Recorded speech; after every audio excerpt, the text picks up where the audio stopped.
Kemudian apakah setiap part atau filter pada saat servis semua merek filter umurnya sama atau tidak, Pak?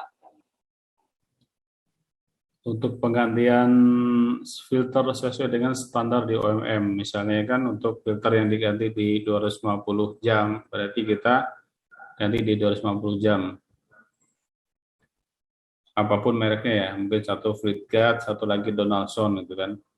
Yang akan merubah adalah saat kita melihat kondisi olinya ternyata viskositasnya lebih rendah, kemudian terkontaminasi, maka kita harus melakukan penggantian lebih cepat.